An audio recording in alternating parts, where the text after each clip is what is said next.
தமிழ்நாட்டு அரசியல்ல இன்னைக்கு பாக்குறப்ப ம். ஆனந்தம் ஆனந்தம் பாடும் மனம் ஆசையில் ஊஞ்சலில் ஆடுங்கிற மாதிரி இருக்குது. இப்படி டெய்லி ஆடிச்சுனா நல்லா தான் இருக்கும். ம். பட் இதுக்கு முன்னாடி நம்ம பார்க்காத ஒரு காட்சிகளை இன்னைக்கு வந்து பார்த்தோம். ம். முதல்வர் விஜய், ம். முன்னாள் முதல்வர் மு.க.ஸ்டாலின் வீட்டுக்கு போய் வாழ்த்து வாங்கினாரு. அதுக்கப்புறம் வைகோ வீட்டுக்கு போனாரு. அப்புறம் அன்புமணி வீட்டுக்கு வந்து போனாரு. அதற்கு பிறகு சீமான் வீட்டுக்கு வந்து போயிருக்காரு. ம். முன்னாள் முதல்வர் சந்திச்சாரு. அதே மாதிரி முதல்வராக ஆசைப்பட்டவங்களும் சந்திச்சிருக்காரு முதல்வர் விஜய். ஆமா, இதெல்லாம் வந்து நம்ம பார்க்காத காட்சிகள். ஏதோ ஒரு பொது நிகழ்வுலையோ இல்ல துக்க நிகழ்வுலையோ சந்திச்சுப்பாங்க முன்னாள் முதல்வர்களும் முதல்வரும். பட் இப்போ வந்து வீட்டுக்கே போய் வாழ்த்து பெற்றது, அதுவும் நேரெதிர் அரசியல்லாம் பண்ணிட்டு போனது அப்படிங்கிறது பார்க்க நல்லா தான் இருக்குது. பார்க்க நல்லா தான் இருக்கு. ம். ஒரு மாற்று அரசியலுங்கிறத கண்கூட வந்து பார்க்க முடியுது. ம். ஓகே, நிறைய விஷயங்கள் நடந்திருக்கு தமிழ்நாடு சட்டமன்றத்துல. பார்த்துருவோம். Welcome to the imperfect show. நான் உங்கள் நண்பன் சிபி சக்கரவர்த்தி. நான் உங்கள் Varun. Welcome to the imperfect show. குளு குளுன்னு காத்து வீசுது. உங்கள் சத்யாவில் குளு குளு ஏசி ஆஃபர். சத்யா 17வது சட்டமன்றம் ம். இன்னைக்கு வந்து கூடுச்சு. நேத்து வந்து முதல்வராக பதவி ஏத்துக்கிட்டாரு விஜய். கூட 9 பேரும் வந்து அமைச்சர்களா பதவி வந்து ஏத்துக்கிட்டாங்க. ஆமா. இன்னைக்கு எம்எல்ஏ பதவியேற்பு விழாவுக்காக நேத்து இடைக்கால சபாநாயகரா பதவி ஏத்துக்கிட்டாரு கருப்பையா. இன்னைக்கு அவர் தான் வந்து சபையை வந்து வழி நடத்தினது. முதல்ல அவர் வந்து பதவி ஏத்துக்கிட்டாரு. ம். ஏத்து முடிச்ச உடனே சொல்றாங்க, இன்ஸ்ட்ரக்ஷன்ஸ்லாம் தெளிவாக தான் கொடுக்குறாங்க. கொடுக்குற வாக்கியத்தை இருக்கிறத மட்டும் படிங்க, கூட்டவோ குறைக்கவோ வந்து பண்ணாதீங்க. நீங்க ஆங்கிலத்தில் விடணும், ஆங்கிலத்திலையும் எடுத்துக்கலாம், தமிழ்லையும் வந்து எடுத்துக்கலாம், ம். எல்லாம் உங்களுடைய விருப்பம் தான் அப்படிங்கிற மாதிரி தான் சொல்லி தான் வந்து கூப்பிட்டாங்க. பட் ஆரம்பத்தில் நல்லா தான் போயிட்டு இருந்தது. போக போக இஷ்டத்து அவங்களே வாக்கியத்தெல்லாம் வந்து சேர்த்துக்கிட்டாங்க. ம். பார்க்குறப்ப சுவாரஸ்யமாக தான் இருந்தது. முதல்ல முதல்வர் விஜய் ம். சபாநாயகருக்கு பிறகு அவர் தான் வந்து பதவி ஏற்றுக்கிட்டாரு. அவர் அங்கே நின்று அவருடைய பிளேஸ் நின்று ஏற்றுக்கிறப்ப அங்கே நின்று அந்த சட்டசபை செயலாளர் இங்கே வாங்க அப்படின்னு சொல்லிட்டு ரெக்வஸ்ட்டாக வந்து கூப்பிட்டாரு. ம். அங்கே வந்து விஜய் வந்து ஏற்றுக்கிட்டாரு. உளமாற அப்படிங்கிற வார்த்தையை வந்து பயன்படுத்தி அவரோட பதவி வந்து ஏற்றுக்கிட்டாரு. ஆமா, ஏன்னா வந்து அவர் நேத்து முதலமைச்சரா பதவி ஏத்துக்கும் போது கடவுள் ஆணையாகங்கிற மாதிரி ஏத்துக்கிட்டாரு. இன்னைக்கு உளமாற அப்படின்னு சொல்லிட்டு பெரம்பூர் தொகுதி எம்எல்ஏவா பதவி ஏற்றிருக்கிறாரு. நேத்து வந்து அப்படி ஆக்ரோஷமா அப்படிலாம் ஏத்துக்கிட்டாரு. மனப்பணம் மட்டும் வந்து இருந்தாரு விஜய். பட் இன்னைக்கு அந்த மாதிரிலாம் எதுவுமே இல்லை. அதை வந்து பார்த்து ரொம்ப அழகா வந்து படிச்சிருந்தாரு. ஆமா, அதற்கு பிறகு அமைச்சர்கள், ஆமா, அவர் கூட வந்த புசி ஆனந்த், ஆதவ் அர்ஜுனா இவங்க எல்லாருமே பதவி ஏத்துக்கிட்டாங்க.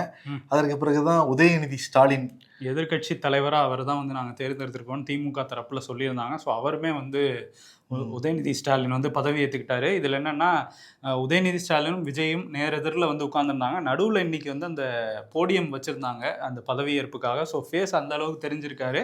இருந்தாலும் வந்து பொதுவாக வந்து முதலமைச்சரை எதிர்கட்சி தலைவர்கள் ஒரு வணக்கம்லாம் சொல்லுவாங்க. அந்த மாதிரியான ஒரு காட்சியை நம்ம இன்னைக்கு பார்க்கல. காலையில பார்க்கல.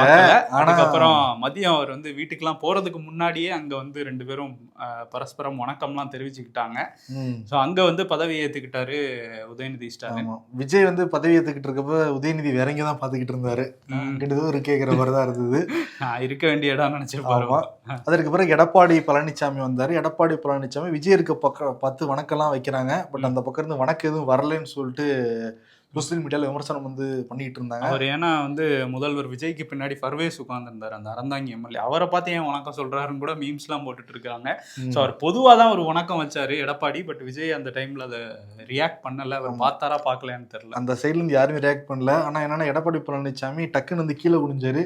ஓகே, சட்டமன்றத்தில் கீழே குனிஞ்சிட்டு பதவியேற்க போறாருன்னு பாக்குறப்ப அவருடைய அந்த கீழே சர்டிபிகேட்டை மிஸ் பண்ணிட்டாப்ல. சர்டிபிகேட்டும் மிஸ் ஆகுது, கட்சியும் மிஸ் ஆகிற மாதிரிதான் இருக்கு நிலைமையை பாக்குறப்ப. அதை பின்னாடி பேசுவோம்.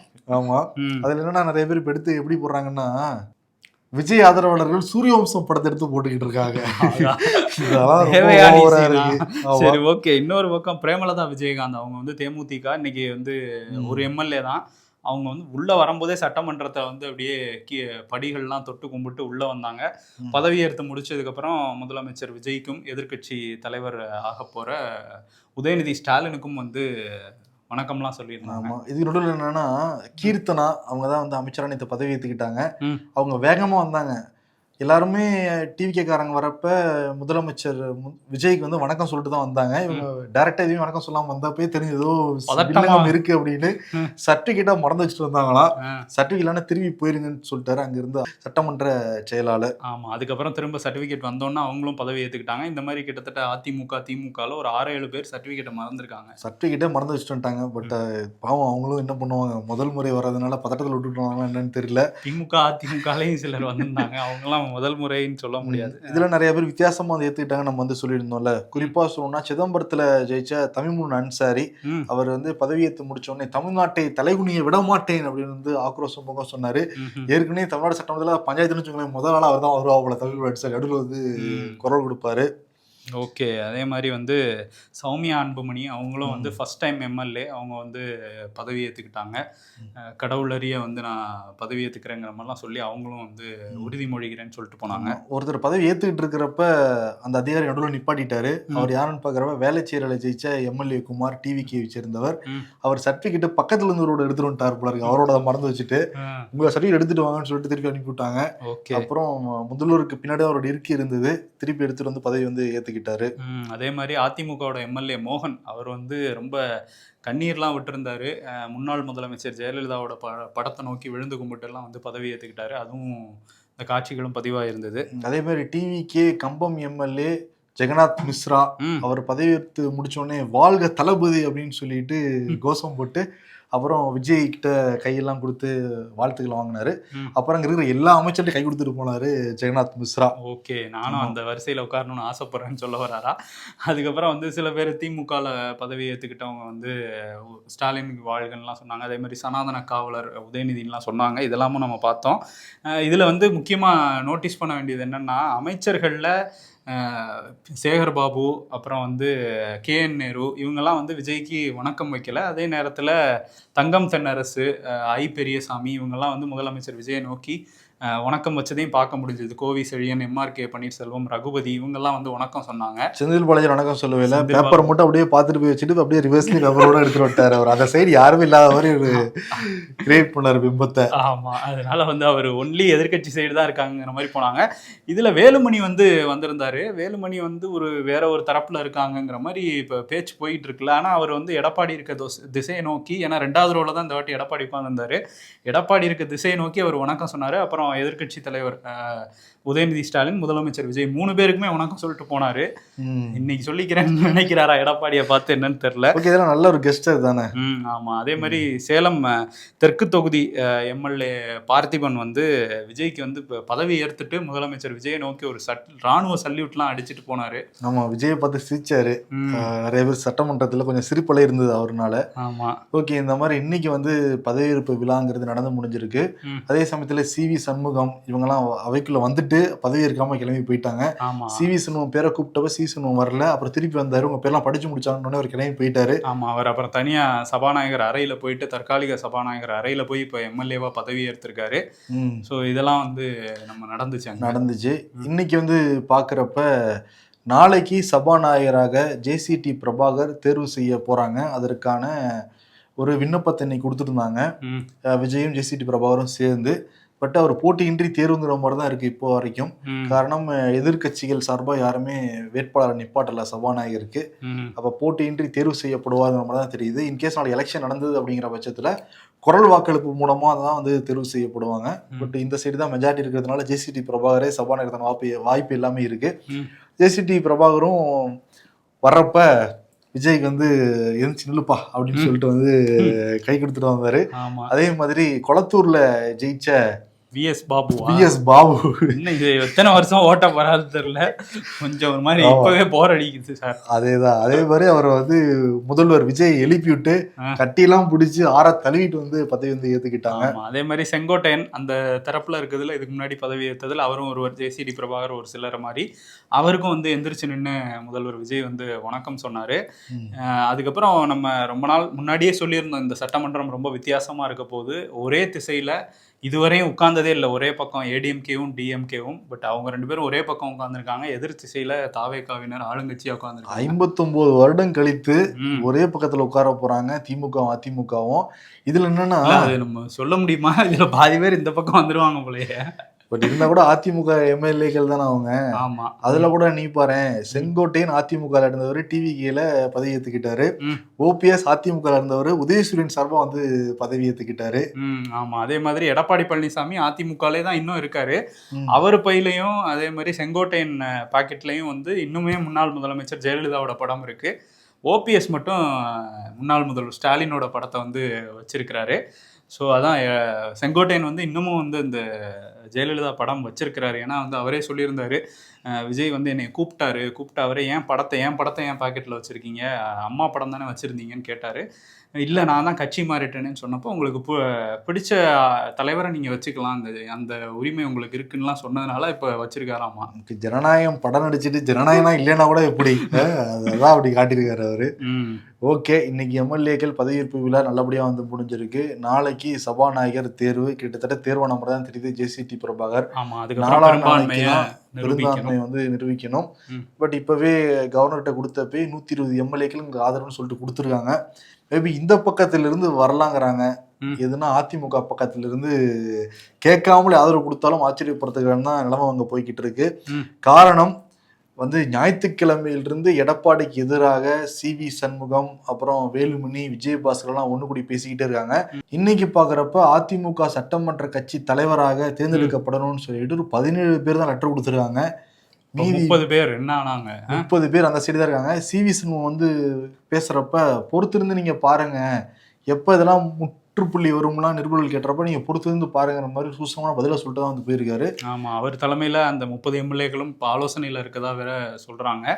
இதில் முக்கியமான பிரச்சனை எங்கே கிளம்புச்சுன்னு சொல்கிறாங்கன்னா, ஏற்கனவே வந்து ஏடிஎம்கேவை வந்து ஆதரிக்கலாமான்னு திமுகவில் ஆலோசனை நடந்ததாக சொன்னாங்க. அதே மாதிரி திருமாவளவனை வந்து முதலமைச்சர் ஆக்கிட்டு 2 பேருமே நம்ம ஆதரிக்கலாம் அப்படிங்கிற மாதிரிலாம் ஒரு பேச்சு போயிருக்கு அப்படிங்கிறது அதிமுக வட்டாரத்தில் சொல்கிறாங்க. அந்த நேரத்தில் தான் சிவி சண்முகம் உள்ளிட்டவங்க, நம்ம ஏன் திமுகவோட சேர்ந்து வேற ஒருத்தரை முதல்வர் ஆக்கணும், அதில் அதிகமாக ஜெயிச்சிருக்க விஜய்க்கே நம்ம ஆதரவு கொடுக்கலாமேன்னு அங்கே உள்ள சிவி சண்முகம், எஸ்பி வேலுமணிலாம் சொன்னதா தகவல். ஏன்னா சரியான நேரத்தில் எடப்பாடி பழனிசாமி எந்த சரியான முடிவு எடுக்கவே இல்லை.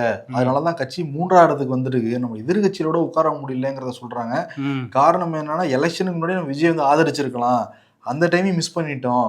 காங்கிரஸ் ஆதரிக்கிறதுக்கு முன்னாடியாவது நம்ம வந்து ஆதரிச்சிருக்கலாம், அந்த டைம் நம்ம வந்து மிஸ் பண்ணிட்டோம். இப்ப ஏன் இன்னொருத்தர் வந்து உட்கார வைக்கணும்? இப்படி எல்லாமே மிஸ் பண்ணி தான் நம்ம பெறுவோம். கழுது தெரிஞ்சு கட்டணம் மாதிரி ஆயிடுச்சு. இன்னும் வந்து விடக்கூடாது எடப்பாடி பழனிசாமி அந்த பொசிஷன்ல உட்கார வைக்கிறதுக்கு. 11 தோல்வி அடைஞ்சிருக்கும் நம்ம 2021க்கு பிறகு. நோ அப்படின்றாங்க அவங்க அந்த சைடுல. ஏன்னா காலையில வரும்போதே எடப்பாடி ஒரு இப்போ 7-8 எம்எல்ஏக்களோட உள்ள வந்த மாதிரி இருந்துச்சு. அதுக்கப்புறம் எஸ்பி வேலுமணியோட நிறைய எம்எல்ஏக்கள் வந்தாங்க. சிவி சண்முகம் வரவே இல்லை, அப்புறம் தான் லேட்டா வந்தாரு. இதுக்கு நடுவில் என்னன்னா, டிவிக்கு அமைச்சரவையில ஏடிஎம்கேவும் இருக்க போறாங்க ஒரு பேச்சு கூட போச்சு. ஒரு 8 பேர் கூட ஏடிஎம்கே சேர்ந்து அமைச்சராகலாம் சொன்னாங்க. பட் இது எல்லாமே வதந்திங்கிற மாதிரி தான் தெரியுது நம்ம கேள்விப்பட்ட வரைக்குமே. ஆமா, இதுல இன்னொரு விஷயம் என்னன்னா, திருமாவளவன் வந்து பேட்டி கொடுத்துருக்காரு. அவர் என்ன சொல்றாரு அப்படின்னா, இந்தியா கூட்டணியில் திமுக இல்லை அப்படின்னு வந்து சொல்றாரு. ஏன்னா கனிமொழி வந்து அங்கே சபாநாயகர், மக்களவை சபாநாயகருக்கு காங்கிரஸ் கட்சியினரோட நாங்கள் உட்கார விரும்பலை, கூட்டணி முறிஞ்சிருச்சுங்கிறதுனால வேற சைடு வந்து சீட்டு ஒதுக்குங்கிற மாதிரி கேட்டிருக்காங்க.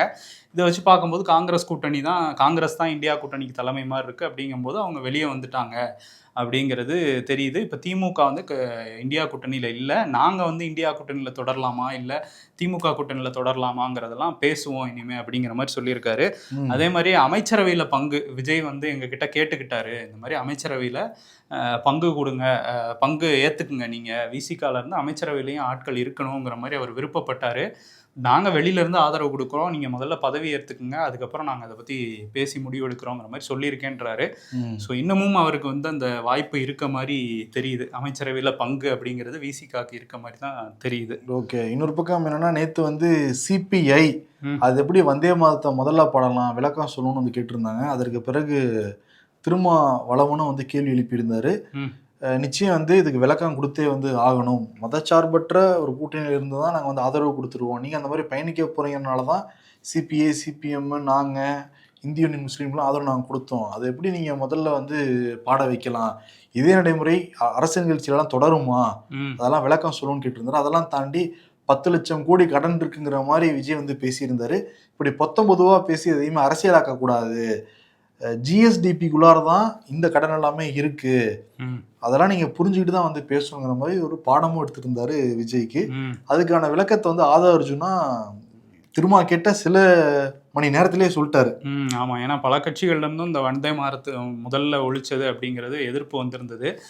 அது வந்து ஒரே ஒரு இந்து நாடு அப்படிங்கிறத நோக்கின பாடலா இருக்கு. அது எப்படி தமிழ்நாட்டில் ஒழிக்கலாம்ங்கிற மாதிரி கேள்வியெல்லாம் வந்துருந்துச்சு. இப்போ வந்து அதுக்கு ஆதவ அர்ஜுனா என்ன சொல்லியிருக்காரு அப்படின்னா, எங்களுக்கு அந்த வந்தே மாதரம் ஒழிக்கிறதுல உடன்பாடு இல்லை. முதல்ல தமிழ் தாய் வாழ்த்து தான் இருக்கணும்னு நாங்கள் நினச்சோம். அது ஆளுநர் தரப்பு வந்து எங்ககிட்ட சொன்னாங்க இந்த மாதிரி ஆர்டரில் தான் போக போகிறோன்னு. ஆனால் நாங்கள் வந்து அது உடன்பாடு இல்லைன்னு சொன்னதுக்கப்புறம் இல்லை மத்திய உள்துறை அமைச்சகத்திலேருந்து இப்போ வந்திருக்கு, ஆளுநர் விழாக்களில் இது பண்ணுவோங்கிற மாதிரி அவங்க சொன்னாங்க அப்படிங்கிற மாதிரி அவர் ஒரு விளக்கம் கொடுத்துருக்காரு. இனி வரும் காலத்தில் நாங்கள் வந்து தமிழ்நாடு அரசு மரபுப்படியே முதல்ல தமிழ்தாய் வாழ்த்தும் கடைசியில் தேசிய கீதம் தான் இசைப்போம், இது தாவேக அரசு இதுதான் பண்ணுங்கிற மாதிரி அவர் சொல்லியிருக்காரு. நாங்கள் இதை பின்பற்றுவோம்னு சொல்லியிருக்காரு. ஓகே, ஆக்சுவலி நேற்று தான் பதவி ஏற்றிருக்காரு விஜய் முதல்வராக. அதுக்குள்ளாரே கூட்டணி கட்சிகள் ஆரம்பிச்சுட்டாங்க. இப்படியே தினம் தினம் பல கேள்விகள் கேட்க தான் செய்வாங்க, பதில் கொடுத்து தான் வந்து ஆகணும். பட் இப்படி தினம் தினம் கொடுத்துட்டே இருந்தால் டயர்ட் ஆவாங்களா மாட்டாங்களாங்கிறதான் போக தான் வந்து தெரியும். ஆனால் எது எப்படியோ இப்போ அதிமுகலேருந்து விஜய்க்கு ஆதரவு இருக்கிறதுனால அவ்வளோ சீக்கிரம் ஆட்சியெல்லாம் கலைக்க முடியாதுங்கிறது தெரியுது இப்போதைய சூழலை பார்க்குறப்ப. இன்னைக்கு இந்த சட்டமன்ற நிகழ்வுகள்லாம் முடிஞ்சதுக்கு பிறகு முதல்வர் விஜய் முன்னாள் முதல்வராக இருந்த மு.க. ஸ்டாலினுடைய வீட்டுக்கு போனார். அப்போ பார்த்துக்காத உதயநிதி மதியானம் வந்து வீட்டு வாசல்லையே நின்று முதல்வர் விஜய் வந்து வரவேற்றுட்டு போனாரு. ஆமாம், கட்டி தழுவிக்கிட்டாங்க. ஏன்னா அவங்க நீண்ட கால நண்பர்கள், திமுக குடும்பத்தோட எஸ்ஏசி காலத்துல இருந்தே அவங்க வந்து பயணிச்சிருக்கிறாங்க. அதெல்லாம் தாண்டி ஒரு குருவியோட ப்ரொடியூசர், குருவியோட படத்தோட ஹீரோல. ஆமாம், விஜய் அண்ணா வந்தாதான் நான் படம் எடுப்பேன்னு சொல்லி ஒத்த காலில் நின்று எடுத்த படம்லாம் முன்னாடி பேசியிருக்காரு. அதுக்கப்புறம் உள்ள போனாரு. முன்னாள் முதல்வர் ஸ்டாலினும் வந்து இந்நாள் முதல்வரை வந்து கட்டி தழுவி கையை பிடிச்சே உள்ள கூப்பிட்டு போனாரு. அந்த காட்சிகள் பார்க்க ரொம்ப நல்லா தான் இருந்தது. அதுக்கு தான் உண்மையிலே அங்கிளாக தான் இருப்பார் போல ஸ்டாலின், அந்த மாதிரி தெரியுதுன்னெலாம் போட்டுக்கிட்டு இருக்கிறாங்க. இப்போ அதுக்கப்புறம் பொன்னாடை போர்த்துனாங்க, புத்தகம் கொடுத்தாரு உதயநிதி. ஒரே பக்கத்தில் ஒரே சீட்டில் உட்காந்துக்கிட்டு இருந்தாங்க. அதற்கு பிறகு முதல்வர் விஜய் வெளியே வந்தோடனே முன்னாள் முதல்வர் ட்விட் வந்து பண்ணியிருந்தாரு. அதில் என்ன சொல்லியிருக்காரு அப்படின்னா, விஜய் வந்து வாழ்த்து வாங்கினது ஒரு நல்ல விஷயம், அதே மாதிரி ஆலோசனை நான் வந்து கொடுத்துருக்கேன், வாழ்த்துக்களையும் நான் பரிமாறிட்டேன்னு சொன்னார். ஆமாம், அரசியல் நாகரிகத்தோடு அவர் வந்து சந்திச்சிருக்காரு அப்படின்லாம் சொல்லியிருக்காரு. அதுக்கப்புறம் வைகோ வீட்டுக்கு போயிருக்காரு. வைகோ வீட்டுக்கு அண்ணா நகர் போனவொடனே வைகோவே ஜர்க்காயிட்டார். நம்ம வீட்டுக்கு முன்னாடி இவ்வளோ கூட்டமா, இதுக்கு முன்னாடி நான் பார்த்ததே இல்லைன்னு சொல்லிட்டு அவரோட வைகோ தான் கையை இங்கிட்டு அங்கிட்டு ஆடுது, லெஃப்ட்டுக்கு ரைட்டு. இப்போதானே பார்க்குறாரு வீட்டு வாசலில் இவ்வளோ கூட்டத்தை, அதனால. ஆனால் டிவிக்கேன்னு அவங்க தொண்டர்கள்லாம் கத்த வைகோ ரொம்ப உற்சாகமாய் கை காட்டிட்டு இருந்தாரு. டிவிக்கே தான்ப்பா, ஏன்னா ஆரம்பத்துல இருந்தே ஒரு கணிசமான வாய்க்கள் விஜய் வாங்க போறாருன்னு அந்த கூட்டணியில் இருந்தா கூட சொல்லிட்டு இருந்தாரு வைகோ. இப்ப எல்லாம் உண்மையான உடனே அதுவும் வீட்டுக்கு முன்னாடி இவ்வளவு கூட்டத்தை பார்த்ததா என்னன்னு தெரியல. துறை வைகோ ஒழுங்கா பம்பரத்துலயாவது நின்றுக்கலாம், இல்ல தீக்குச்சிலையாவது நின்றுக்கலாங்கிற மாதிரி சொல்லியிருப்பாரு. அவர் வீட்டுக்குள்ள கூட்டு போனார். வீட்டுக்குள்ள போய் குடும்பத்தினெல்லாம் அறிமுகப்படுத்தி வச்சாரு வைகோ. அதற்கு பிறகு அவங்க வீட்டுல வேலை செய்யற பணிப்பெண்களோட அறிமுகப்படுத்தி வச்சாரு. எல்லாரும் போட்டோஸ் வந்து எடுத்துக்கிட்டாங்க. அப்புறம் பேசுற வைகோ என்ன சொல்றாருன்னா, இது வந்து ரொம்ப பண்பான மனிதராக இருக்காரு வந்து விஜய். இப்படிதான் அண்ணா வந்து ஜெயிச்சப்ப எதிர்கட்சிகள்லாம் போய் சந்திச்சாரு, அந்த மாதிரி விஜய் சந்திச்சுக்கிட்டு இருக்காரு, ஒரு நாகரீகமான ஒரு அரசியல் அப்படின்லாம் வாழ்த்துகளோட வந்து பரிமாறிக்கிட்டாரு வைகோ. ஓகே, அதே மாதிரி முதல்வர் வந்து ஏதோ சொன்னாரு வைகோ கிட்ட. வைகோ பயங்கரமா சிரிச்சிட்டு பதிலுக்கு ஏதோ சொல்ல ஒரு மாதிரி ஒரு வார்மிங்கா வந்து அந்த மொமெண்ட் வந்து இருந்தது. அப்புறம் அக்கறை பக்கம் வண்டியை திருப்பினாங்க. அக்கறையில தான் அன்புமணி ஆகிய நானும் பேசவும் துடிச்சுக்கிட்டு இருந்தாரு அன்புமணி ராமதாஸ் 10 வருஷத்துக்கு முன்னாடி. இப்போ அதுக்கெல்லாம் வாய்ப்பு இல்லைன்னு தெளிவாக வந்து தெரிஞ்சிருச்சு. சௌமியா அன்புமணி வீட்டு வாசல்லேருந்து வரவேற்றாங்க. அதுக்கப்புறம் உங்களுக்கு 3 பெண்கள், 3 ஃபேமிலிஸ் எல்லாமே பார்த்து எல்லாருக்கூடையும் வந்து ஃபோட்டோ எடுத்துக்கிட்டாங்க. அன்புமணி பேர பசங்க வரைக்கும் வந்து ஃபோட்டோ எடுத்துக்கிட்டாரு விஜய் மாமா வந்திருக்காரு அப்படின்னு சொல்லிட்டு அவங்களாம் ஃபோட்டோ எடுத்துக்கிட்டாங்கன்னு நினைக்கிறேன். இன்னும் சொல்ல போனோம்னா, அன்னைக்கு வந்து கம்யூனிஸ்ட் தலைவர்கள், கூட்டணி கட்சி தலைவர்கள் அவெல்லாம் வந்து போயிருந்தாங்கல்ல அங்கே ஆளுநர் மாளிகைக்கு. அங்கேருந்து வீடியோ காலில் தங்களோட பேரன் மகள் இந்த மாதிரியான உறவுகளுக்கு ஃபோன் பண்ணி விஜயோட பேச வச்சதாகவும் ஒரு தகவல் இருக்கு. ஸோ இன்னொரு பக்கம் இங்கேருந்து முடிச்சுட்டு அண்ணனை பார்க்க கிளம்பி இருக்கிறாரு. ஆமாம், பாலவாக்கத்தில் இருக்கிற சீமான் வீட்டுக்கும் போய் சந்திச்சிருந்தாரு முதல்வர் விஜய். சீமானா ரொம்ப நேரம் வீட்டு வாசலே நின்றுட்டு இருந்தாப்புல, எப்படா வருவார் விஜய் காத்துக்கிட்டு இருந்தாரு. தம்பி தானே அப்படின்னு வந்து அவர் காத்துக்கிட்டு இருந்தாரு. இப்போ முதலமைச்சரா விஜய் வந்து சீமான் வீட்டுக்கு போயிருக்காரு. ரொம்ப வந்து கட்டி பிடிச்சி வாழ்த்துக்கள்லாம் வந்து சொன்னாரு விஜய்க்கு சீமான். விஜய் ஏதோ சீமான் கிட்ட வந்து பேசினாரு. ஆமா, கையெல்லாம் பிடிச்சி உள்ள கூட்டிட்டு போய் புத்தகம்லாம் பரிசா கொடுத்துருக்காரு. பக்கத்துல கைல்வெளி இருந்தாங்க. மற்றும் வந்து நாம் தமிழர்கள் தம்பி வேற அங்கெல்லாம் ஃபுல்லாக இருந்தாங்க. ஆமா, எல்லாரும் துரைமுருகன், சாட்டை துரைமுருகன் என்ன பண்றாரு அப்படின்னு பார்த்துட்டு இருப்பாங்க. அவர் இங்க இல்லையா, மலேசியா போயிட்டாராம். ஸோ அவர் வந்து அங்க இல்லை அந்த இடத்துல. இதுல இன்னொரு விஷயம் என்னன்னா, இப்போ அறிக்கை வெளியிட்டிருக்காரு சிபிஎம்மோட மாநில செயலாளர் வீரபாண்டியன். தமிழக பண்பாட்டை மீட்டெடுத்துட்டு இருக்கிறாரு முதலமைச்சர். இது வந்து ஒரு புதிய அரசியல் பண்பாடா இருக்கு, நாகரிகமா இருக்கு அப்படின்னு சொல்லி அவரை வரவேற்றிருக்காரு, முதல்வர் போய் எல்லாரையும் சந்திக்கிறத. அதே மாதிரி திருமாவளவன் அவரோட அந்த அரசியல் முதிர்ச்சி வந்து அணுகுமுறை வந்து ரொம்ப நல்லா இருக்கு, அதுக்கு வந்து நான் வரவேற்கிறேன், பாராட்டுறேன்னு வந்து அவரும் சொல்லியிருக்காரு. நம்ம நாளைக்கு வந்து திரும்ப சந்திக்க போறதா சொல்றாங்க. இதுல மிஸ் ஆனது என்னமோ அதிமுக தான். அதிமுகவை தவிர்க்கிறாரா இல்ல ஷெட்யூல் இருக்கான்னு வந்து கேட்கிறப்ப ஷெட்யூல் இருக்குங்கிற மாதிரி தான் இது வரைக்கும் டாபிக் இருக்கு. யாரை சந்திப்பாரு, இல்ல அதுக்கு நான் தாங்க அதுக்கு தலைவர், என்னைய நானே எப்படி சந்திக்கிறதுன்னு எதுவும் மைண்ட்ல ஓடிக்கிட்டு இருக்காங்கிறது எனக்கு தெரியல பார்க்கும்போது. பட் இது வரைக்கும் அதிமுக மட்டும் தான் தவிர்த்திருக்காரு முதல்வர் விஜய். ஆமா, நாளைக்கு தான் தெரியும். பார்ப்போம். தேமுதிக இருக்காங்க, மற்ற கட்சிகள்லாம் எப்படி போய் பார்க்குறாரு, என்ன அணுகுமுறை வச்சிருக்காருங்கிறத நாளைக்கு பொறுத்திருந்து பார்ப்போம். அதே மாதிரி இன்னைக்கு காலையிலேயே முதல்வர் விஜய்க்கு Z+ பாதுகாப்பு வந்து கொடுக்கப்பட்டிருக்கு. Z+ பாதுகாப்புங்கிறது இந்தியாவில் இருக்கிற எல்லா முதல்வர்களுக்கும் வழங்கப்படுற உச்சபட்ச பாதுகாப்பு அப்படிங்கிறது. 2 அல்லது 3 குண்டு தொலைக்காத கார் அவர் கூட வந்து பயணிக்கும். அதே மாதிரி சுழற்சி முறையில் ஒரு 36 காவலர்களும் வந்து பாதுகாப்பு பணியில் ஈடுபட்டுட்டே வந்து இருப்பாங்க. இதெல்லாம் நிச்சயம் கொடுத்தே ஆகணுங்கிறதுனால வந்து கொடுத்துருக்காங்க. ஏற்கனவே முதல்வருக்கான கான்வாய் அவர் கூட தான் வந்து போய்கிட்டு இருக்கு. ஆமாம், அதே மாதிரி அந்த சிங்கப்பெண் படை அப்படின்னு தனியாக வந்து பெண்கள் பாதுகாப்புக்கு ஒரு படையை வந்து காவல்துறையில் உருவாக்குறதா சொல்லியிருந்தாங்க.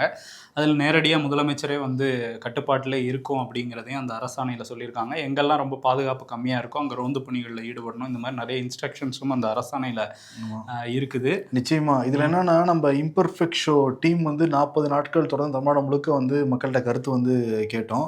அதுல குறிப்பா என்ன சொன்னாங்க அப்படின்னா, பெண்களுக்கு வந்து பாதுகாப்பு கிடையாது, போதைப் பொருள் பெரிய பிரச்சனைங்கிறத நம்ம குறிப்பிட்டோம் நம்ம சர்வேல. கிட்டத்தட்ட போதைக்கும் இந்த பெண்கள் பாதுகாப்புக்குமே ஒரு பெரிய தொடர்பு இருக்கு. அதனால சட்ட ஒழுங்கு பிரச்சனை ஏற்படுதுங்கிறதையும் நம்ம சர்வேல நம்ம வந்து கரெக்டா மென்ஷன் பண்ணியிருந்தோம். இப்ப நம்மளால நடந்ததுன்னு நம்ம சொல்லல, நம்மளாலையும் நடந்ததுங்கிறத நம்மளால வந்து புரிஞ்சுக்க முடியுது. ஆமா, இது நடந்ததை தாண்டி இது உண்மையிலே வந்து ரொம்ப சீரியஸாக வந்து இதை எடுத்துகிட்டு போகணும் இந்த புதிய அரசு. ஆமாம், ஏன்னா 3 கையெழுத்தில் முதல் கையெழுத்து அந்த 200 யூனிட்டு, மற்ற 2ம் பார்க்குறப்ப பெண்கள் பாதுகாப்பு அப்புறம் போதை ஒழிப்புங்கிறது காலத்தின் தேவை, அதான் மக்கள் விரும்புகிறாங்க நம்ம வந்து சொல்லியிருந்தோம். கரெக்டாகவே அந்த கையெழுத்து போட்டிருக்காரு விஜய். ஆமாம், அதே மாதிரி இன்னொரு பக்கம் வந்து மக்களவை எதிர்க்கட்சி தலைவர் ராகுல் காந்தி முதலமைச்சராக விஜய் பதவியேற்பு விழாவில் வந்து கலந்துக்கிட்டாரு. அங்கே வந்து விஜய் வந்து அவரோட ராகுல் கையை வந்து உயர்த்தினார், அந்த வீடியோ எடுத்தாங்க, செல்ஃபி எடுத்தாங்க. இந்த வீடியோ காட்சிகள் அப்படிங்கிறது தமிழ்நாட்டில் மட்டும் இல்லாமல் இந்தியா முழுக்க மிகப்பெரிய ஒரு வைரலாக மாறி இருந்தது. காங்கிரஸ் தரப்பில் அந்த ராகுலும் விஜயும் இருக்கிற அந்த வீடியோவை போட்டிருந்தாங்க. அது கிட்டத்தட்ட சில மணி நேரங்கள்லேயே பல மில்லியன், கிட்டத்தட்ட 12 மில்லியனை தாண்டி போயிட்டு இருந்தபோது அது திடீர்னு அந்த வீடியோ வந்து தூக்கிட்டாங்க. இப்போ காங்கிரஸ்லேருந்து என்ன சொல்கிறாங்கன்னா, இந்த வீடியோவில் அவங்களுக்கு என்ன பிரச்சனை, அதுவும் கிரீஷ் சோடங்கர்லாம் வந்து ரொம்ப கோபமாயிட்டாரு, இதில் என்ன தப்பு இருக்குது, இவங்களால ஏற்றுக்க முடியல, மோடி வந்து இந்த கூட்டணி தாவேகா காங்கிரஸ் கூட்டணியை பார்த்து பயந்து போயிருக்காரு அப்படிங்கிறத அவங்க சொல்கிறாங்க. இது ஒரு வகையில் வந்து நம்ம பார்க்கும்போது சவுத் இந்தியாவுக்குள்ளே ஏற்கனவே வர கஷ்டப்பட்டுக்கிட்டு இருக்கிறாங்க பாஜக. ஸோ ராகுலும் விஜயும் ஒன்றிணைஞ்சிருக்கிறதுங்கிறது அது இன்னும் கஷ்டமாக்குது அப்படிங்கிற மாதிரி தான் தெரியுது நமக்கு. அதனால தான் கோவமாகி ஆளுநர் வச்சு கேம் விளையாடுறாங்க, நமக்கு வந்து புரியுது. கண்ணாடியை திருப்பிடா எப்படி ஜீவா ஆட்டோ ஓடுங்கிற மாதிரி வீடியோலாம் பிளாக் பண்ணிட்டு இருக்கிறாங்க. சரி, இன்னொன்று என்னன்னா, பிரதமர் மோடி இன்னும் டாஸ்க் நம்ம வந்து கொடுத்துருக்காரு. டாஸ்கா? ஆமாம், ஏற்கனவே டாஸ்க்லாம் நமக்கு வந்து கொடுத்துருந்தாரு. ரொம்ப ஈஸியாக தான் கொடுப்பாரு. என்ன விளக்கு ஏதாவது ஏற்ற சொல்லுவார், இல்லை தட்ட சொல்லுவார், அந்த மாதிரி கொடுத்தா பண்ணிடலாம். பட் இந்த டாஸ்க்கை நம்மளால பண்ண முடியுமான்னு தெரியல. என்ன டாஸ்க்கு? தங்கம் வாங்காதீங்க. அது முடியாது, நம்ம அவர் சொல்லாமலே வாங்க முடியாத நிலைமையில தான் இருக்கும்.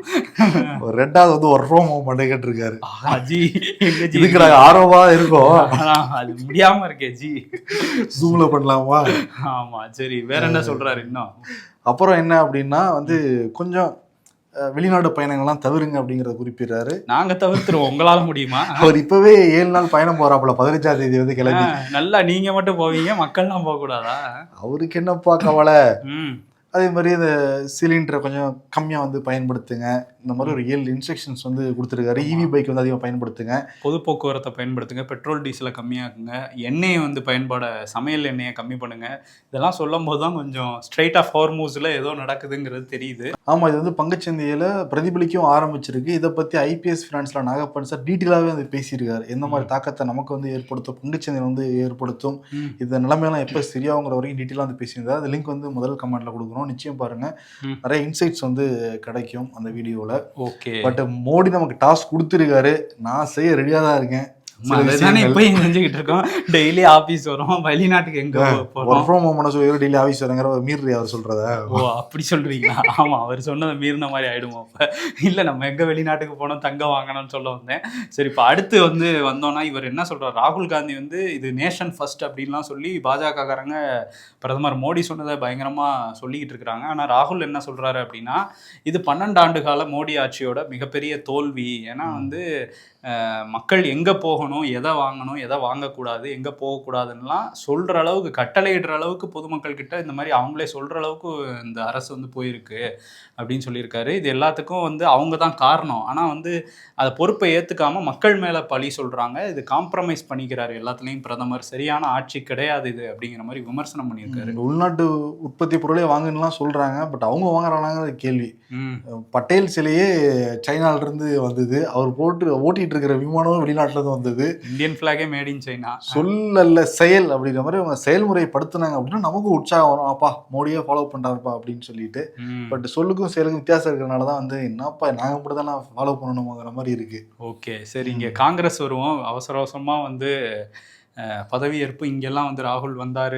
காங்கிரஸ்லேருந்து ரொம்ப ஆக்டிவாக வந்து பனையூருக்கு போனாங்க. சத்தியமூர்த்தி பவனுக்குலாம் வந்து போயிருக்காரு ராகுல் காந்தி. ஆமாம், இதெல்லாம் வந்து வரலாற்றில் பதிய வேண்டிய ஒரு விஷயம்.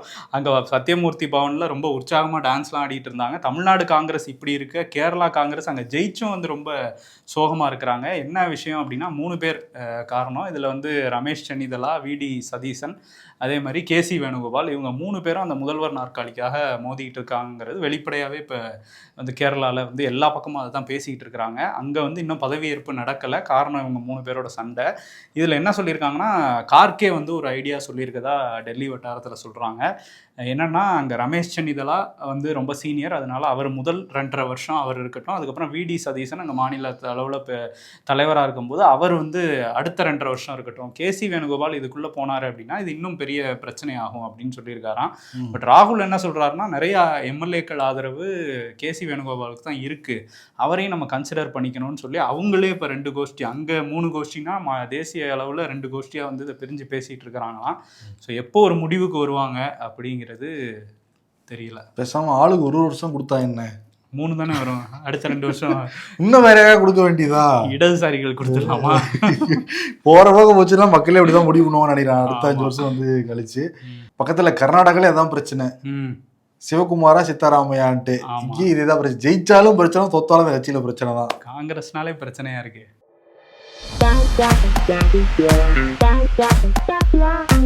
மீ டு சிஎம் சார், திங்கட்கிழமையை தூக்கிட்டு ஒரு வாரத்தில் 6 நாள் மட்டும் வைக்க முடியுமா அண்ணா?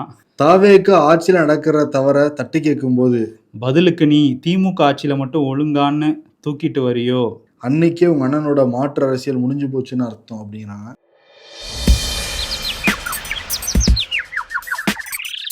திங்கட்கிழமை தேர்தல் செய்தி எல்லாம் நல்லா இருந்துச்சா?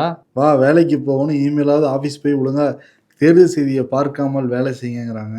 நிறைய பேருக்கு போடிதான் பிரேக்கிங் நியூஸாக பார்த்துக்கிறோன்னா அது இயல்பு நிலை வந்த மாதிரி இருக்கு, பதட்டமாக வராங்க. அடேங்கப்பா இதான் சட்டமன்றமா அப்படின்னு பல பேர் இன்னைக்கு உள்ள போயிருக்காங்க. ஃபர்ஸ்ட் டைமர்ஸ்லாம் பார்க்குறாங்க. அரசியல்ல இதெல்லாம் சாதாரணமாப்பா.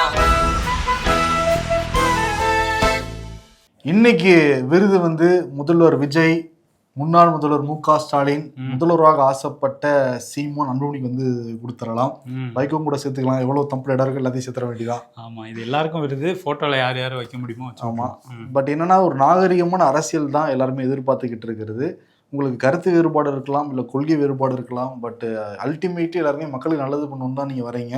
உங்களுக்குள்ள ரொம்ப ஒரு தாழ்வாக பேசிக்கிறதோ, ரொம்ப வந்து பழிவங்க நோக்கோ வேணான்னு தான் எல்லாருமே சொல்லிக்கிட்டு இருக்கிறது. பட் இன்னைக்கு விஜய் வந்து மாற்று கருத்து இருந்தால் கூட ஜெயிச்சிருந்தால் கூட வந்து அவங்களெல்லாம் போய் வந்து பேசுனதுங்கிறது ஒரு நல்ல ஒரு விஷயமா தான் பார்க்குறோம் நம்ம. ஆமாம், அந்த தமிழ்நாடு அரசியலில் கொஞ்சம் ஒரு மாற்றமாக தான் இதெல்லாம் நமக்கு பார்க்கும்போது தெரியுது. ஸோ முதலமைச்சர் விஜய்க்கும் இவங்களுக்கெல்லாம் என்ன விருது கொடுக்குறோம்? இது நல்லா இருக்கே, மக்களே ஏதாவது சொல்றாங்க, இது நல்லா இருக்குல்ல அப்படின்ட்டு. ஆமாம், நல்லா இருக்குல்ல. ஆமாம், இது நல்லா இருக்கே, இதே மாதிரி தொடர்ந்துச்சுன்னா நல்லா தான் இருக்கும் நமக்கு. நமக்கு தேவை மக்கள் சேவை தான், மக்கள் நலன் தான், ஒரு டிரான்ஸ்பரன்சி கவர்மெண்ட் தான். அது கொடுத்தாங்கன்னா யாராக இருந்தாலும் ஆதரிக்க தயார் தான். ஓகே, நன்றி. குலு குலுன்னு காத்து வீசுது உங்கள் சத்யாவில் குளு குளு ஏசி ஆஃபர். உங்கள் சத்யா.